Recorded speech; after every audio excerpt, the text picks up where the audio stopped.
The Lord be with you. A reading from the Holy Gospel according to John. There was a feast of the Jews, and Jesus went up to Jerusalem.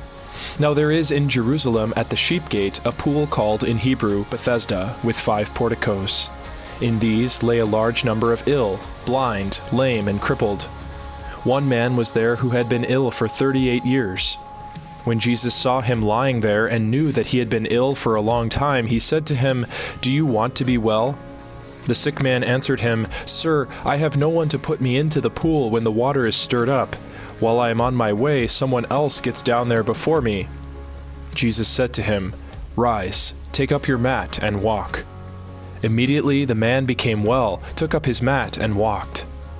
Now that day was a Sabbath, so the Jews said to the man who was cured, "It is the Sabbath, and it is not lawful for you to carry your mat."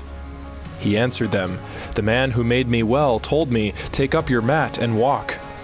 They asked him, "Who is the man who told you, 'Take it up and walk'?" The man who was healed did not know who it was, for Jesus had slipped away, since there was a crowd there. After this, Jesus found him in the temple area and said to him, "Look, you are well. Do not sin any more, so that nothing worse may happen to you." The man went and told the Jews that Jesus was the one who had made him well. Therefore the Jews began to persecute Jesus, because he did this on a Sabbath. The Gospel of the Lord. Praise to you, Lord Jesus Christ. Hi, this is Father Nick Smith, Parochial Vicar of Christ the King Parish in Des Moines.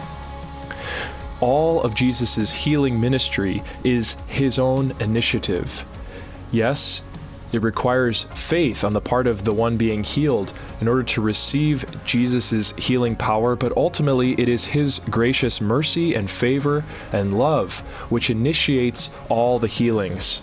This man who had been ill for 38 years perhaps was on the point of despair that he would never be healed, that nothing would ever change. And yet the Lord breaks into his life that very day in order to heal him. May we never become discouraged at our lot, thinking that things will never change, because the Lord is always at work.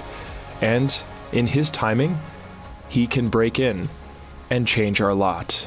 May God bless you, and let us continue praying for each other.